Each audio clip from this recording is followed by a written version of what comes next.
Standing up in McKinney. This is According to Callus. It is November the 23rd, episode 310, and it's a Wednesday, and that means we're going to jump back in to the Rules for Radicals by none other than Saul Alinsky.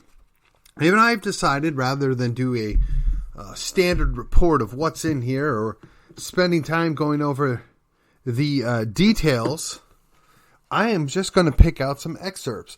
Now, episode 1 on this issue came out last week, Wednesday, so this is number 2.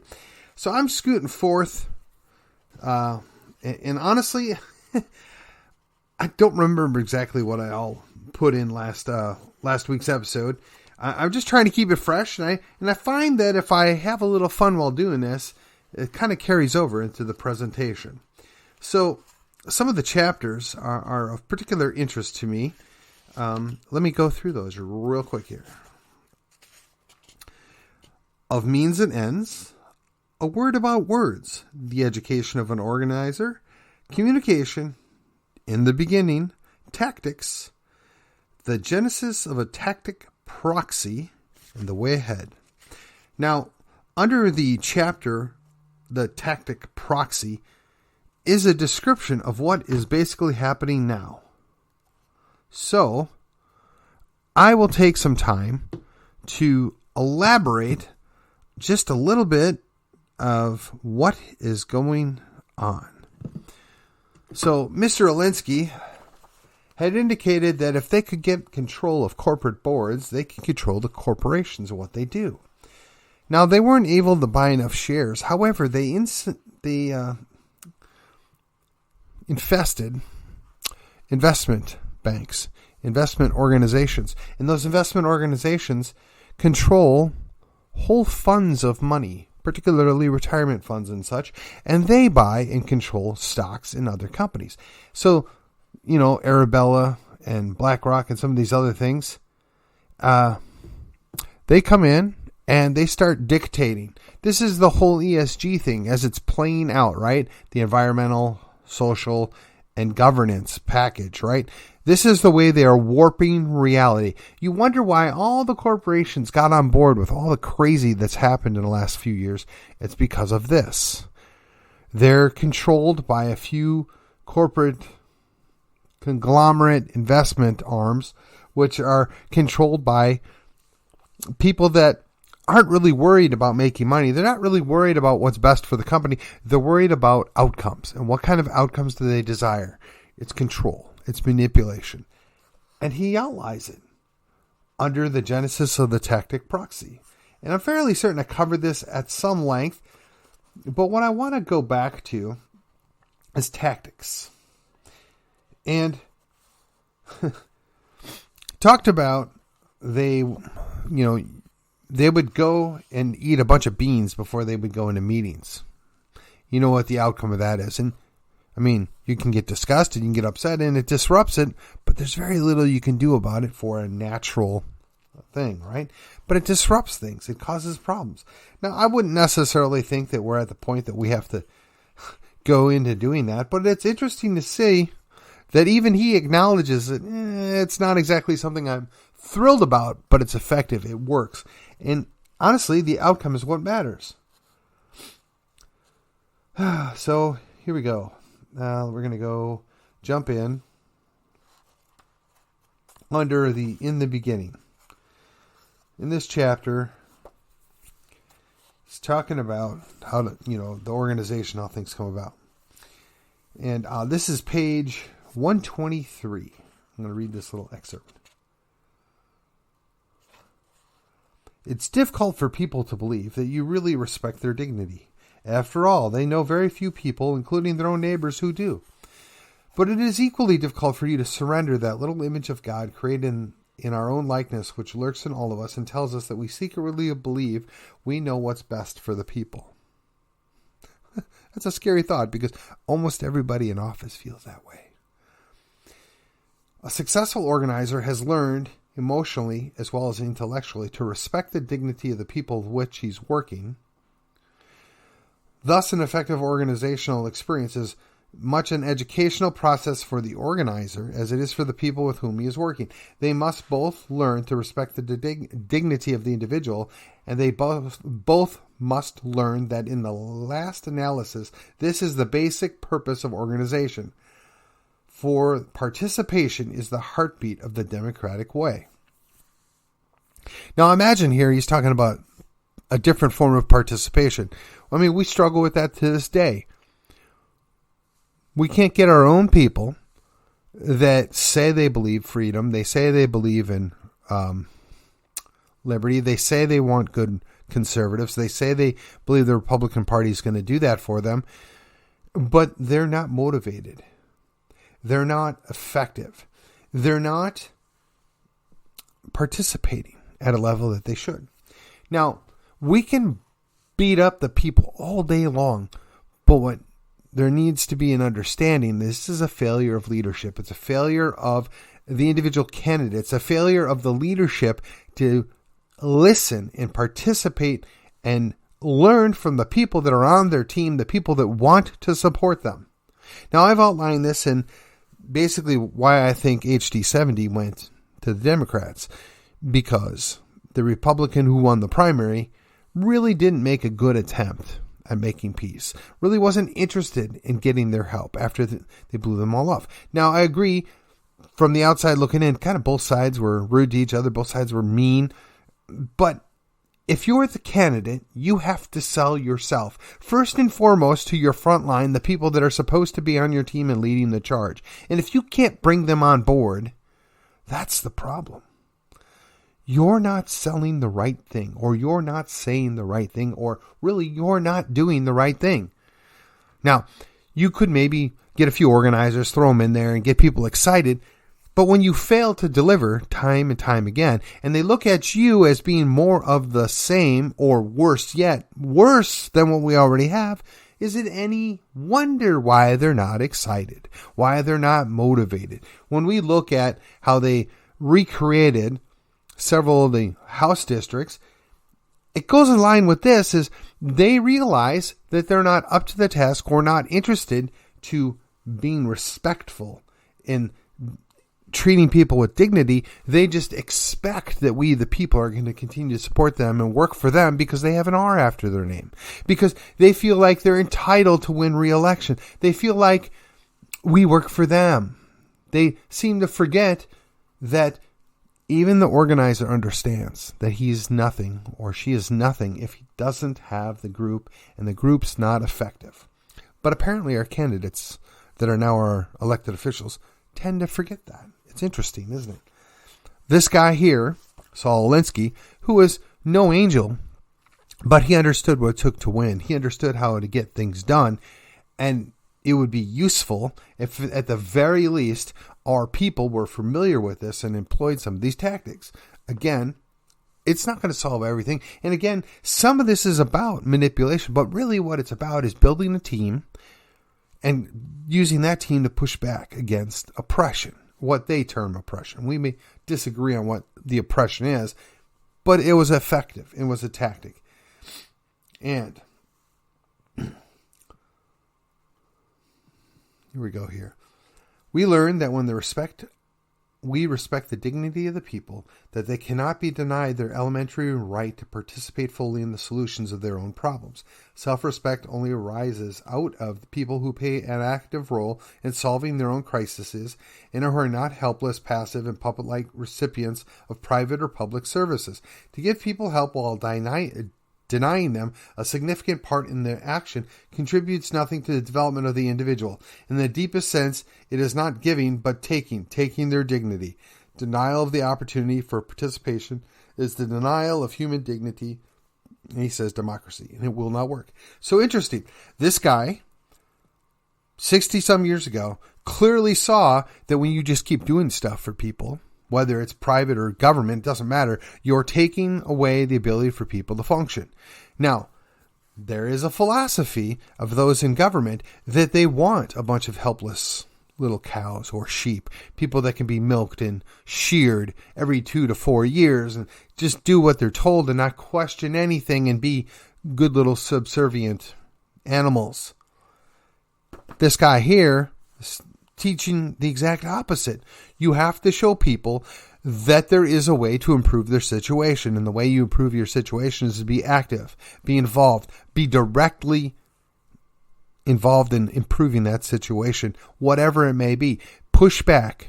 And the only way you can do that is stand up on your own 2 feet and take action. Again, these are things that we've been talking about even before I even knew what was all in this book. These were things that seemed self-evident to me. They seemed to be what I thought was common knowledge, but apparently not. And 60 some years ago, this guy's talking about it, and we have an entire 2 generations of people that have forgotten all about this. If you can't tell people how to do things, if you can't show them how to do those things, and then let them actually do it, you create helpless beings. It goes back to the old idea that you want to teach somebody to fish so they can feed themselves. You can give them the fish, but here's the thing.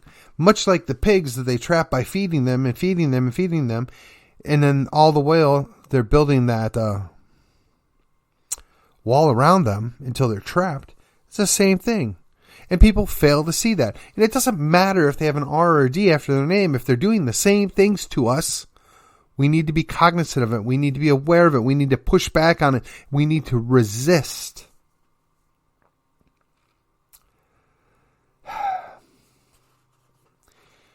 So he talks about an example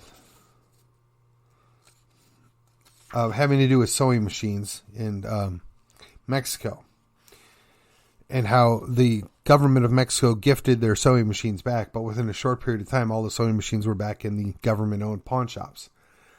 Then he talked about how a United Nations delegate from Liberia, analyzing the problems of Liberia, noted that his nation had been deprived of the benefits of a previous history of colonialism. The press was astonished and ridiculed this guy, but the statement showed insight and wisdom. The people of Liberia had never been exploited by a colonial power, never been forced to band together at risk of great personal sacrifice to revolt for freedom. They had been given freedom upon the establishment of their nation. Even freedom as a gift is deficient in dignity, hence the political sterility of Liberia.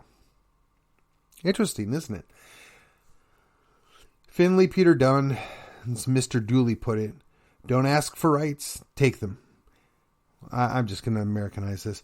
And don't let anyone give them to you. A right that is handed to you for nothing has something the matter with it. It's more than likely it's only wrong turned inside out.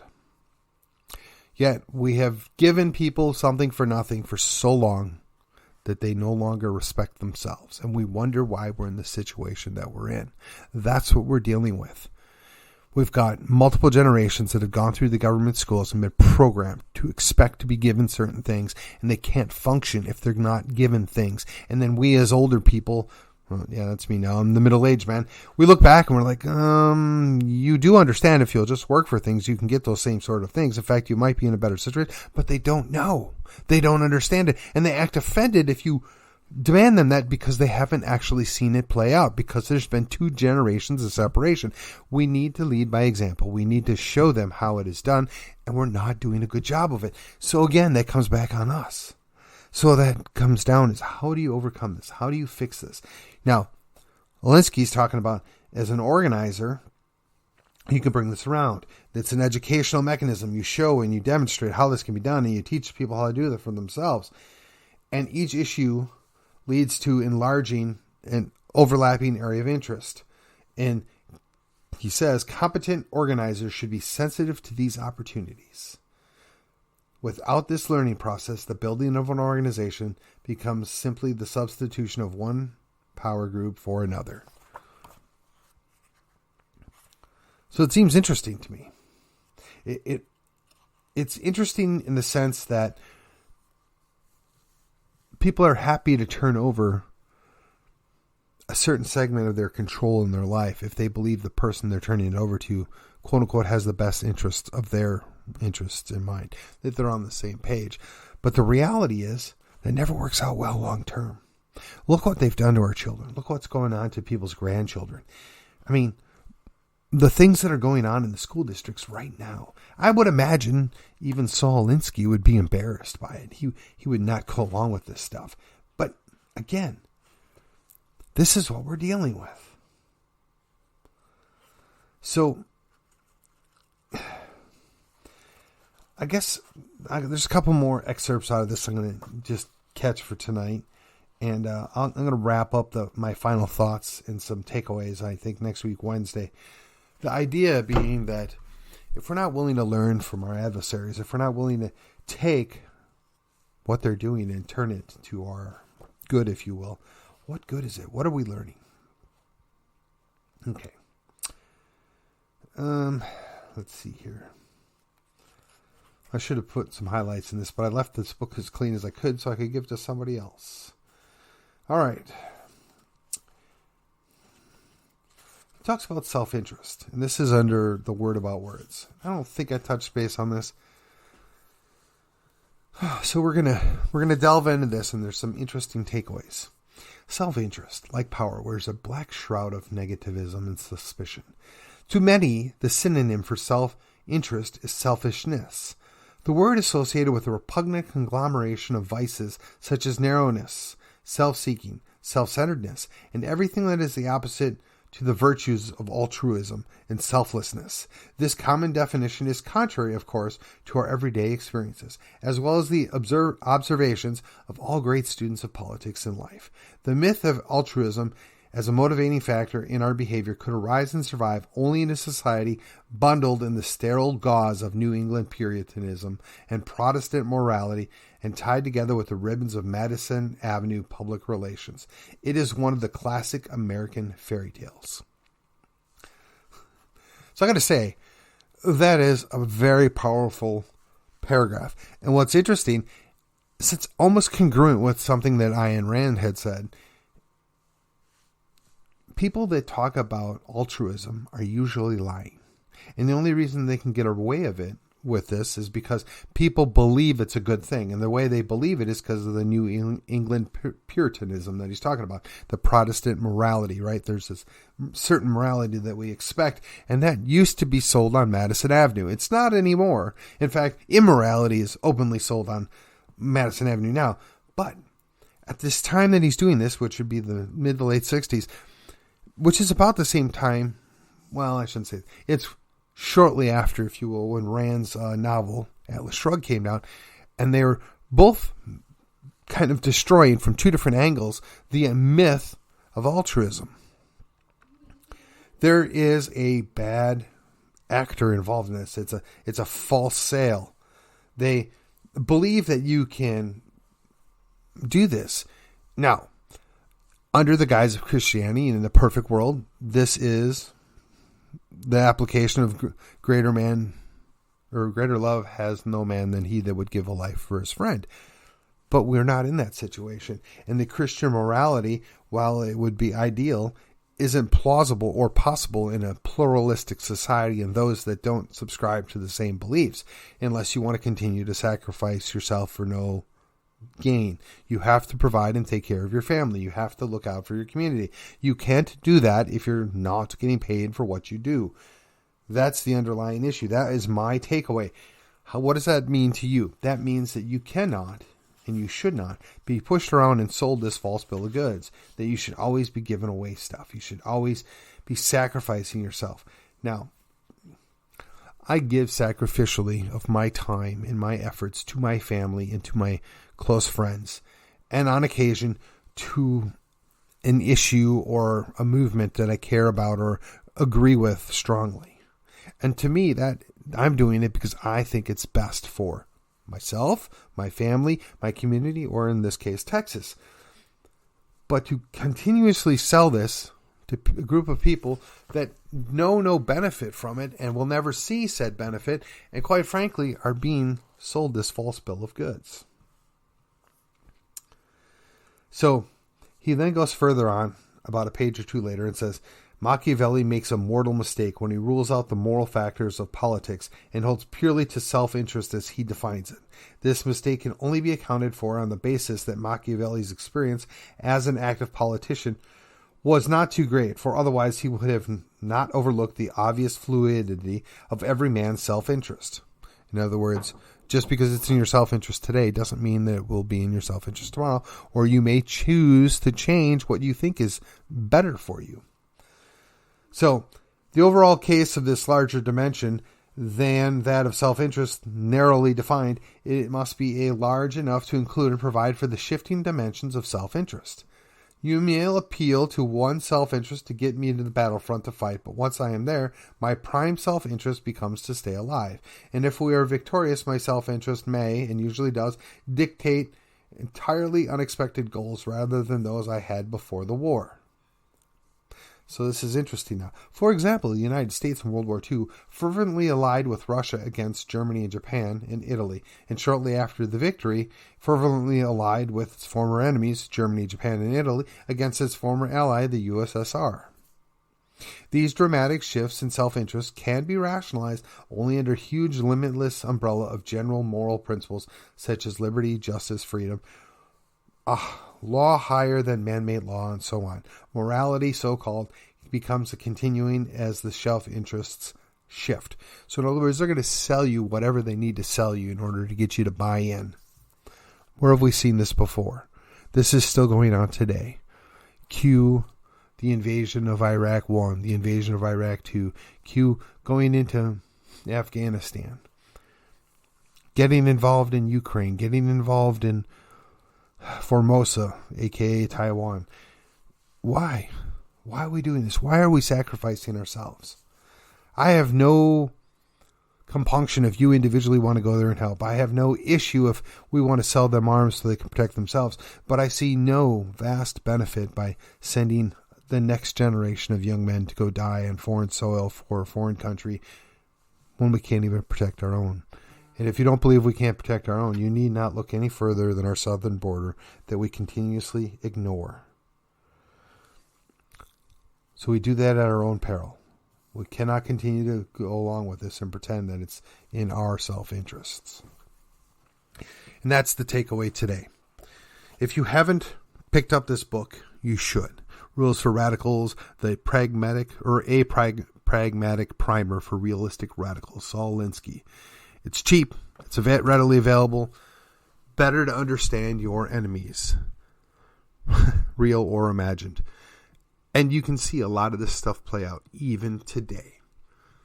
The man was prescient, quite smart, and very, very effective in building up the next generation of what I'll call troublemakers. But if we take their methods, we take away the things that are usable and twist them and put them to our purposes, I suggest to you we would be able to capably fight back and hold our own. And with that, I will leave you. Go enjoy your Thanksgiving. I will see you on the other side.